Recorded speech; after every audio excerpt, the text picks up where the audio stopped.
Magandang umaga, magandang tanghali at magandang gabi sa ating lahat ng mga tagapagsubaybay sa ating programa na pag-aaral na ating gagawin ngayon.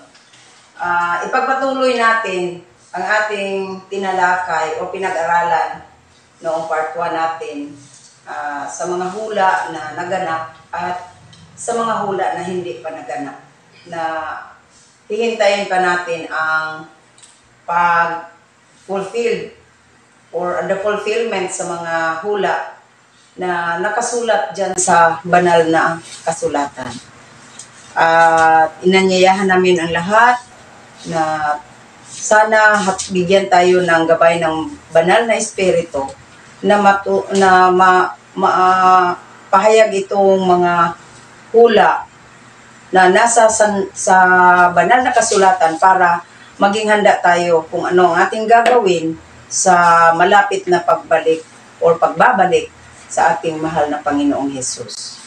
So, Brother Fred, ipagpatuloy natin yung pinag-aralan natin tungkol sa mga hula na naganap na at yung mga hula na hindi pa nagaganap. So, magpapatuloy tayo sa ating pag-aaral na hula na naganap. Ibig sabihin, naganap ay talagang maasahan mo na mangyayari. Kaya marami ng hula na nasa Bible na nangatupad, binanggit natin noon. Ngayon ay naito tayo sa hula na magaganap. At ito ay sabi sa atin isang babala, no? Isang paalaala na mahanda tayo sa mangyayari nitong hulang ito. At kung mayroong mang matamaan o mayroong mabasang parang tatama sa isang taong nakikinig, ay atin itong kuwan ay isipin na ito ay pagpapala, sapagkat ito'y babala sa atin na tayo ay matuto at mahanda sa pagbabalik ng ating Panginoon. Pag mabasa, Brother Fred, dito sa banal na kasulatan, ay hindi yan patama, kundi babala galing sa Panginoon. Kaya nga, ang ating pinag-aralan sa Apokalipsis 13 ay mayroong hayop na umahon doon sa uno. So, umahon sa dagat. Sa dagat. At nakalaman natin na yung dagat ay mga tao, bayan. At sa patuloy natin ay may umahong hayop. So, yun yung tinutukoy na hayop.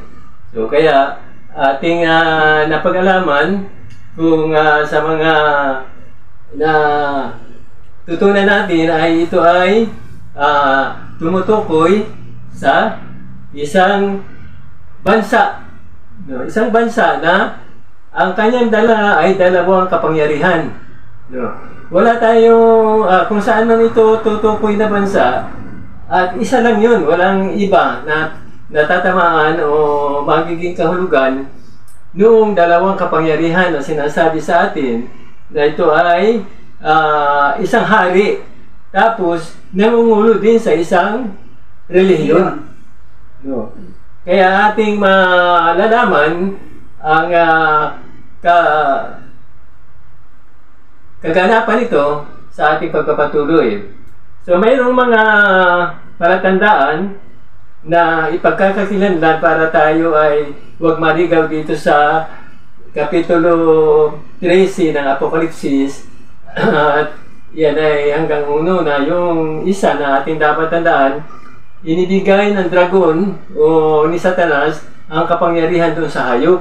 No? Kaya ibig sabihin delikado, at maaasahan natin na ang hayop na ito na maghahari na may dalang relihiyon ay maasahan natin dahil ibinigay ang kapamahalaan ng dragon, naasahan natin na itong gagawin itong mga aral na gagawin ng hayop ay bawang mga kasinungalingan. No? Dahil si Satanas, yun ating napagabasa sa Apokalipsis 12, na ang dragon ay ang diablo at binigay sa hayop ang kapangyarihan. So mayroong mga palatandaan na ating titingnan doon sa mga teksto na ano natin. Sabi rito, ang una, pinagsama ng hayop ang kapangyarihang relihiyon at politikal. Magkasabay. Politika. So, relihiyon at kapangyarihan bilang hari. No, dalawa. At wala tayong ibang makikita, tututukoy dito, kundi malalaman natin kung sino ito, no, na nangahawak nitong dalawang kapangyarihan. No, pinagsama ng hayop at sila ay nagsisamba sa hayop. At kaya nga mayroong relihiyon dahil may pagsamba. No, yan ay mabasa natin do sa Apokalipsis 13:4, ang kanyang kapitulo. Yung 4. Ang hayop, dito, may bilang dito, ay bumangon sa kapangyarihan sa isang lugar ng mundo na maraming tao. Yun na nga yung dagat. No? Sa 13:1 yun, ay umahon sa dagat. So, tubig. No? Kaya sa 13:1, yun ang mababasa natin. At tapos, natanggap ng hayop ang kanyang kapangyarihan at kapamahalaan mula kay Satanas, yung nabanggit natin, dahil ibinigay nga yung kapamahalaan. So, dito sa patuloy natin sa 13:2, ito na nga yung nag-induso ang hayop o ang dragon kay Satanas, no? Siyang Diablo, yung dragon. Ibinigay sa kanya sa hayop ang kanyang kapangyarihan at ang kanyang luklukan, dakilang kapamahalaan. So, sa 13:2 yun, ating hinihimay-himay ito. Tapos, sa Apokalipsis 13:5, 3 at 7, binabanggit dito na naghari ang hayop ng walang taglay. Walang na taglay ang ganap na kapangyarihan sa kapamahalaan sa loob ng 1,260 taon. Yun ay yung tinutukoy doon yung 42 buwan na pag-aralan natin.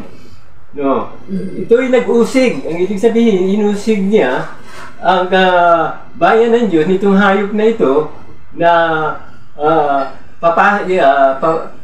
alisin sa mundo, pinagpapatay. No? Ito ay tinatawag na Dark Ages, madilim na kapanahunan. Ito ay mababasa rin natin sa mga encyclopedia na mga patotoo. Ang panahon ito may tiyak na pasimula. Mayroong pitsa ito na hindi makakamali na sinabi rin ng Biblia, at pagtatapos ay nakamamatay na sugat. Inihula na itong hayop na ito ay nagkaroon ng sugat na ikamamatay. No. Sa 13:5 ay nagsabi na binigyan siya ng kapamalaang magpatuloy sa loob ng yung binanggit na 42 buwan ay 1,000. Ang ibig sabihin nun, 1,260 taon, yung 42 buwan. At yung nasugatan, ang ibig sabihin na sugatan ito ng kapamalaan sa bawat lipi at wika at bansa. No? Nasugatan na maaaring ikamatay, pero mababasa natin na ito ay nabuhay. No? Ito ay gumaling. Gumaling. No? At siya ay, ang kanyang kapamahalaan o kapangyarihan ay buong bansa. No? Bawat lipi, bawat wikas, sa nasasakop niya, hindi ito bansa-bansa lang. Hindi, buong bansa, wika, at bawat lipi, bawat pamilya o bawat lahi. Ayan. Sa limang na makikita natin sa Apokalipsis 13, inusig ng hayop ang mga Kristiyano. Kaya nga, sinabing Dark Ages, 1,260 taon. At pinagkaloob sa kanya na may napakipagbaka sa mabanal at pagtagumpayan nila sila. No, halos maubos na ang sumusunod sa ating Panginoon na wala namang kasalanan, kundi ang kasalanan lang nila ay tumutupad sila sa utos ng Diyos. Yun ang ginawa ng hayop. Kaya nga, ito'y mabagsik dahil ang kanyang kapangyarihan ay may halo na kapangyarihan ni Satanas, yung dragon. At ibinigyan nga siya. Ang hayop ay gagaling mula sa kanyang sugat sa bisikeng kamamatay, at nakamatay at ang sanlibutan ay nanggilalas sa hayop at ang kanyang sugat ay nakamamatay ay gumaling. Ayan. At ang buong lupa ay nanggilalas sa hayop. Yan ang nangyari. Ang hayop ay may maliwanag na siksik na palatandaan para tayo hindi magkamali. Pagkakakilanlan sa kanyang luklukan, ang pangalan ay ating bilangin at ang bilang mababasa sa Apokalipsis 13:18. No, itong tekstong ito. Bilangin ang bilang ng hayop. Ito ang basa. Dito'y may karunungan, ang may pagkaunawa ay bilangin ang bilang ng hayop.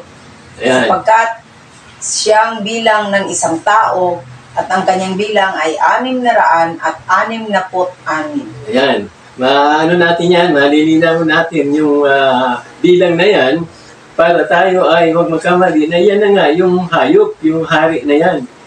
Ang hayop ay namusong sa pamagitan ng pag-angkin sa pagiging Diyos at pagkakaloob ng kapatawaran. Nagpapatawad sa iba. Kaya nga doon sa... Nagpapatawad sa kasalanan ng iba. Oo. Hindi nagkasala sa kanya, pero siya yung siya ang nagpapatawad. Oo. Ayaw ng Diyos na sa teksto nagsabi na ang pagkatao ang nagsabi na siya ay Diyos o siya ang kahalili ng Diyos, ayun ang pamumusong. Ibig sabihin ng pamumusong, insulto sa Diyos. No? Kinukuha niya, ginagawang mababa ang Diyos. No? Ang hayop ay gumawa ng iba pang pamumusong. No? Sa 13:5 at binigyan siya ng isang bibig, nagsalita ng malaking bagay at kapusungan. Yan ang mga sinabi rito. Kaya, ang sabi rito, mahal na kaibigan na bumabasa, alin ang kapangyarihan na tumutukoy sa ating mga palatandaang binasa. No? Gumanap na itong mga hulang ito, no? Sa lahat ng mga pakikilanlan. Sino ang tumutukoy dito? Sa tapat na kanilang puso sa pag-aaral, iisa lamang ang kasagutan. Ang simbahang Katoliko, ang simbahang Romano-Katoliko ay ang hayop na dahil sa kanyang pag-ibig, dahil sa pag-ibig ng Diyos, binigyan babala tayo tungkol dito ng Diyos.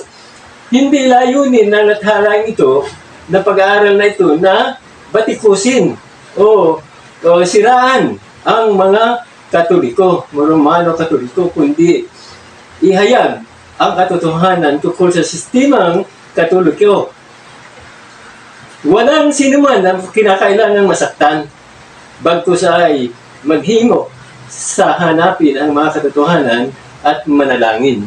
Kasi makikita naman natin, Brother Fred, na walang ibang bansa, simbahan na ang kanilang mga pari ay magpapatawad ng mga kasalanan sa mga taong nag-confess sa kanila. Na yung pag-confess o paghingi ng pagpatawad o kapatawaran ng kasalanan ay gawain yun ng Diyos lamang.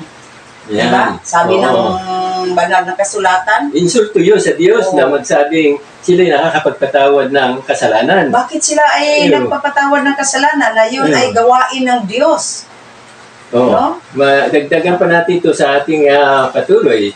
Kaya nga, nagsama ng relihiyon yun at inihayag na nga, sangayon sa mga nagsiliksik dito ng mga grupo ng mga maliit na pulutong, ito pinagsama-sama, pinagtulong-tulungan na talagang huwag magkamali, no? Na ang lathalaing ito ay sigurado na tiyak na ito talagang tumutukoy dito na ang sinabi rito na walang ibang bansa ang tumutukoy kundi ang Katoliko Romano. At hindi ibig nito ng lathalaing ito na batikusin o siraan, kundi sa halip magpasalamat at manalangin na tayo o sino pa man dapat makaalam upang sila ay makaiwas, no? At makaalis. Isa pa, Brother Fred, ay yun ay hindi yan maikupublik. Na yung mga kaparian ay umaangkin sila. Inamin nila na sila ang kapalit ni Kristo. Ayan. Yan?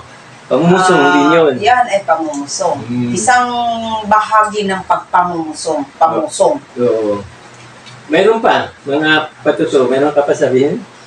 No. Na patuloy. Walang ibang simbahan na nag-aangkin na At nagpapatawad ng ng kasalanan at nag-aangkin na sila'y kahadili ng Diyos. Ng Diyos. Yan. Kaya, clear na clear, no?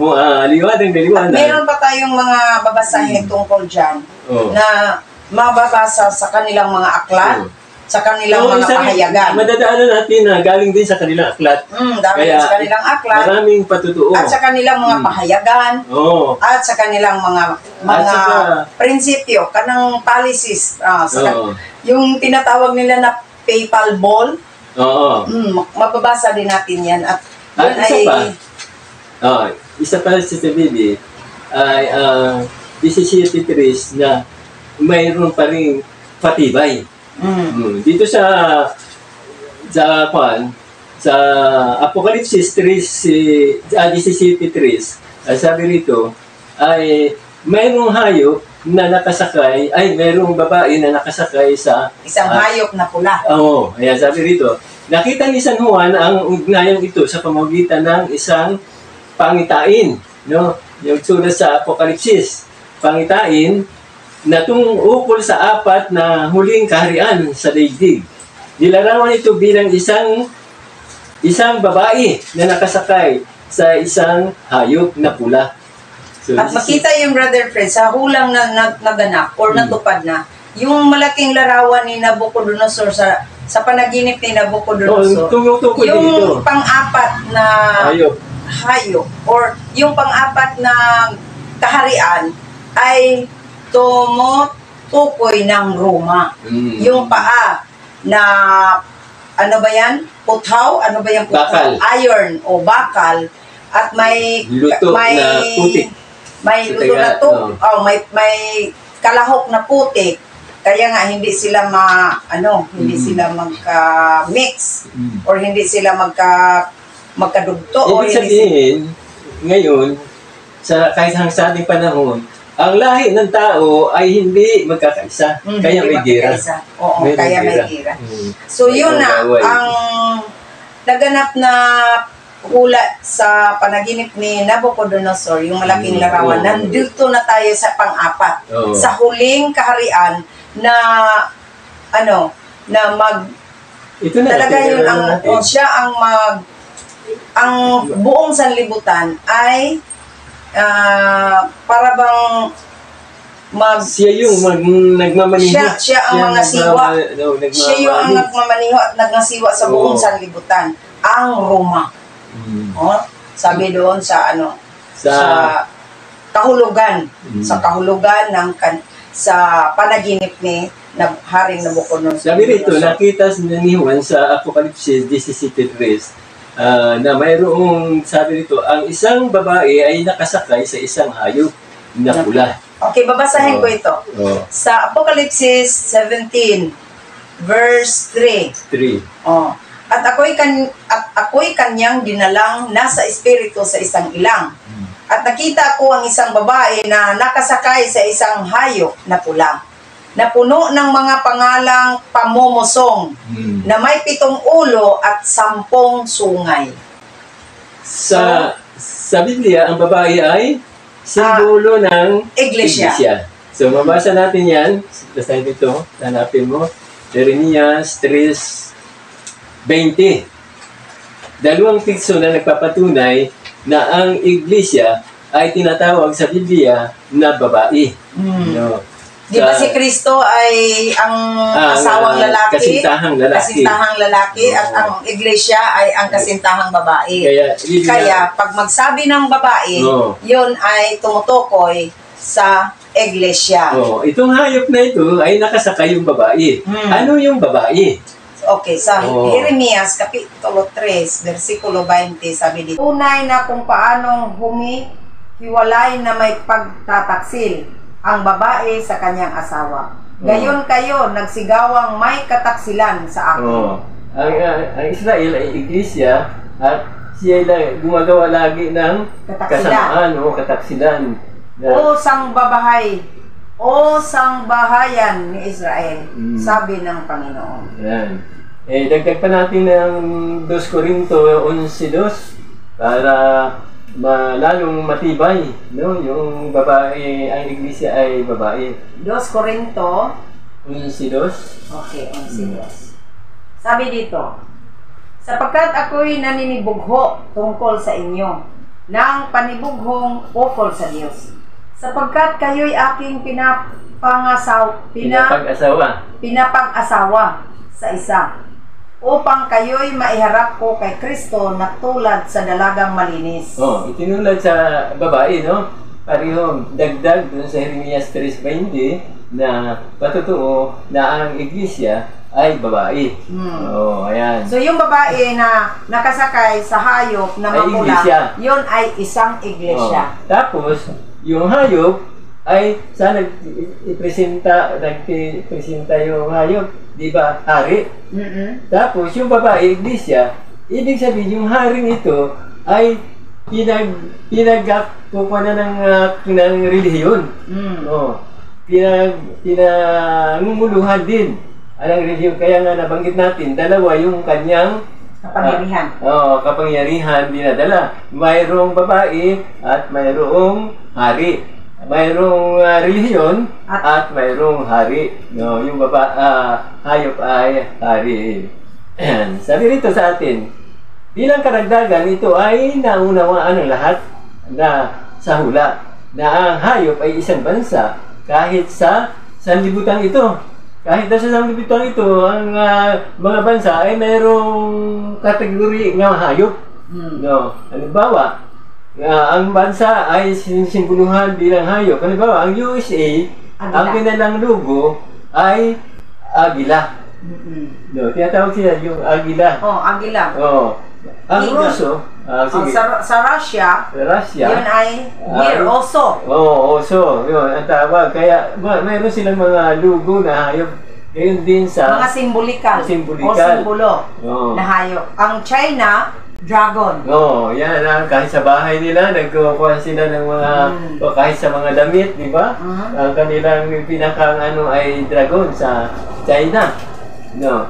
Maraming taon ang nakalipas, ipinakita ng Diyos kay Daniel, ito na nga yung binanggit kanina na dadagdagan natin, at lahat mga impyerno ng sanlibutan hanggang sa katapusan. Yung hanggang doon sa paa na nagkahalo yung bakal at putik sa panahon. Sa isang pangitaing nakita Daniel, ang hulang hayop, kaiba sa lahat na hayop. Ayan. Mayroong hayop na 4, di ba sinakita sa Daniel? Tapos yun daw isa, kaiba. Yung huling hayop. Yung huli, yung hayop na yun. Paano ito may lalarawan? Basahin natin sa Daniel 7:19.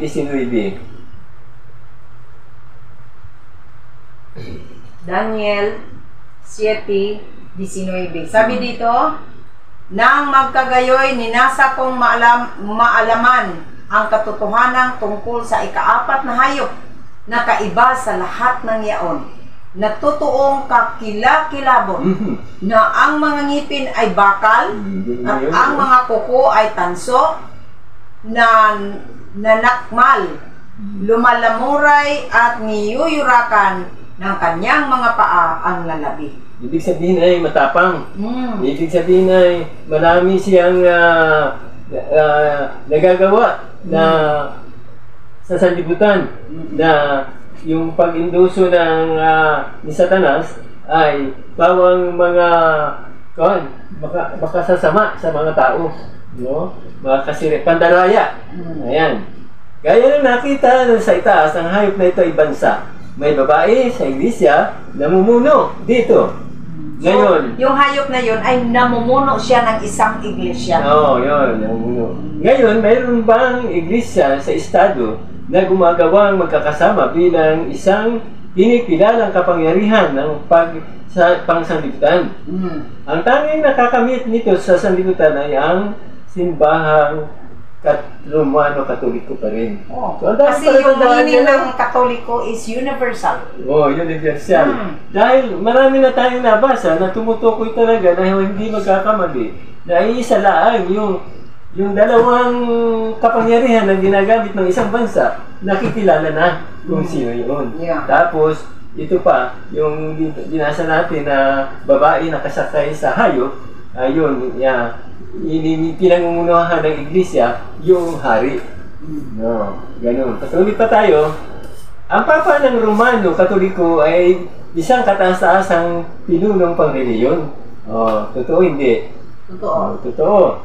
Nang mahigit 1 bilyong mananampalataya. Sa buong mundo. Sa buong mundo. Ang Papang Romano, ito na yung mga sila na mismo ang nagsabi nito, patotoo. Ang Papang Romano bilang kapalit ni Pedro, yun ang kanilang pagkakakilala na yung Papa Romano, dahil marami namang nagpalit-palit, mayroon pamatay na yung isang papa, papalitan naman yun. Meron naman Papa nagsabi na kami kahalili ni Kristo. Diba? Meron din. No, patuloy pa tayo. Ang Papang Romano bilang kapalit ni Pedro, sinasabi nila, ay ang panghabang panahon at nakikitang ugat ng pundasyon ng ugnayang mga obispo at buong kalipunan ng mga mananampalataya. Ito daw, ang Papa ay panghabang panahon. Walang makakahusga sa kanya. No? At mabasa natin ito sa kanila ding mga sulat sa Vatican Council 2, 1962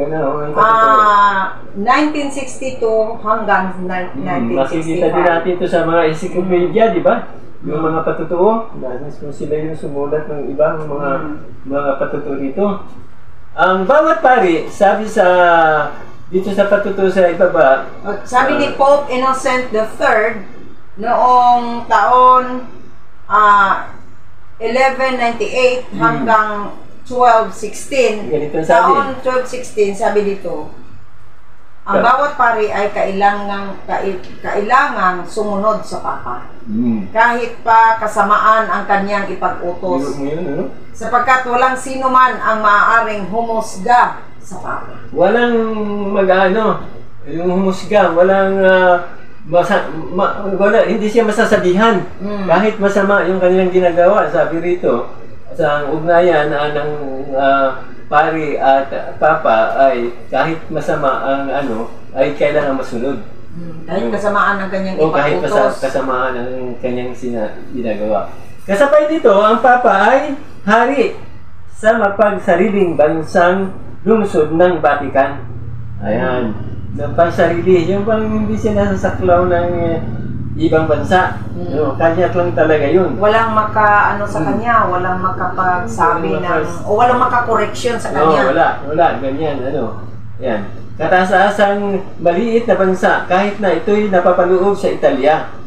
Kaya nga ang kapapahan ay matatanging kapangyarihan na pinagsama ang kapangyarihan pangrelihiyon at sibil. So inulit yung patutuo. No? Patuloy pa natin. No?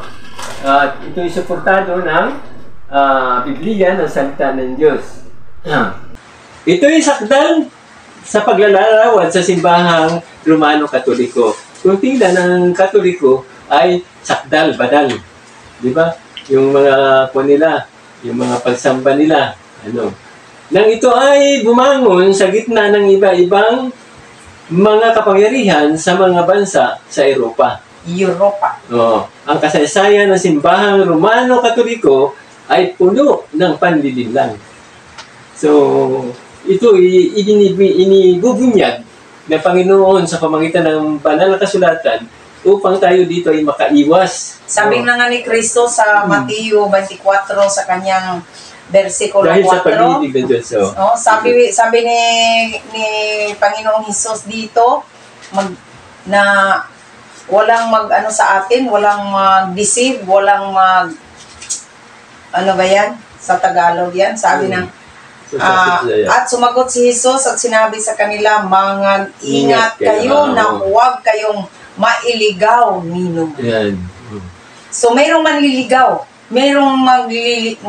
mayroong iglesia na ang mga tao pag tayo ay sumusunod sa mga leader ng church na yan, tayo ay mailigaw. Yan. No? Mailigaw tayo. Mapalayo tayo sa Panginoon. Kaya nga, ang kailangan nito ay naka-plaster na o naka-plataforma na ang iglesia mula pa noong panahon ng Israel. Di ba si Pablo nga nagpatunay sa Mateo Gawa 7:38 na iyon ang iglesia sa ilang. Kaya kung yun ang panghahawakan ng tao mula noon hanggang sa panahon ni Kristo ay hindi maliligaw. Sabi dito, Brother Fred, yung sinabi mo na ang simbahang yun ay puno ng paglilinglang dahil yung linggo. Oh, no? Isipin mo yung linggo, hindi natin mapapatunayan sa banal na kasulatan o sa Biblia na iniutos ng Panginoon na pagkatapos niyang mamatay ay pinalitan na yung Sabat ng linggo. Wala kang mababasa. Kaya isang kasinungalingan ang dinadala ng simbahang Katoliko na ang nangungulungan dito ay ang Papa. So hindi na tayo nag-aano dahil hindi naman ito sarili natin salita na huwag kayong magagalit sa mga nangaral dahil ito dapat ay pagpapala. Gawa nung mga... Yan naman ang katotohanan. Oo, katotohanan. Ito yung katotohanan. Lahat na mga linggo na simbahan, iglesia, ay kanyang mga anak. Yan. Dahil sabi dito sa Biblia, sa banal na kasulatan, sabi dito sa Ezekiel 16, verse 44, sabi dito, narito, bawat sumasambit ng mga kawikaan ay sasambitin ang kawikaang ito laban sa iyo na sasabihin kung ano ang ina, gayon ang kanyang mga anak na babae. So, anak na babae, churches or iglesia. So, siya yun ang nag-umpisa or siya yun ang nangungulo sa pagsamba ng linggo dahil pinalitan nila yung Sabat na ikapitong araw. So, lahat na nasumusul or nag-worship sa tuwing linggo, yun ay kanyang mga anak. So, ipagpatuloy natin ito, Brother Fred. Hindi napapayag ang oras natin. Tayo ay para hindi masyadong mataas, para maraming mapagbulay-bulay natin dahil kung mahaba, kumbaga sa pagkain, kung ikaw ay busog na busog, mahisama din ang pakiramdam. So hanggang dito na lang mga minahal naming kinig. Taga-subaybay na ipagpatuloy natin ito sa susunod na pagkakataon. At ito si Sister Fee Tabat magsabi sa iyo, God bless sa lahat at maraming salamat. Dito sa kabila, si Brother Fred, hanggang sa muli nating pagsasama, huwag kayong mawawala, magkasama tayo, mga minamahal na mga tagapakinig. At ito ay napakagandang pagkakataon na ito na lang hula na ito hindi natutupad. Kaya at ito samantalahin na ating pakinggan lagi hanggang sa patuloy nating baga sa dumating si Kristo, patuloy pa tayo. Kaya dito na lang, hanggang sa muli, God bless.